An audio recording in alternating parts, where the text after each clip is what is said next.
Hey everyone, welcome back. Today I'll show you how to create photo collages automatically using Google AI Studio for free. This is a simple way to combine multiple pictures into one creative layout without using complicated software. First, open your browser and go to aistudio.google.com. Sign in with your Google account, and from the dashboard, click on Generate Media. Now upload the photos you want to include in your collage. You can select 2, 3, or even more images. Once they are uploaded, go to the text box and type a prompt like, "Create a photo collage using these images with a clean modern style," or "Make a grid-style collage with borders."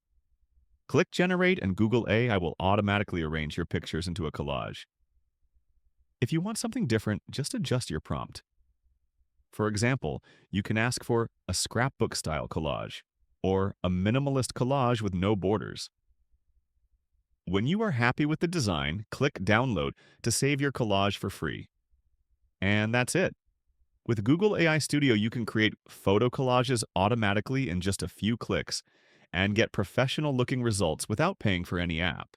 If this tutorial helped you, make sure to like this video, subscribe for more AI tips, and I'll see you in the next one.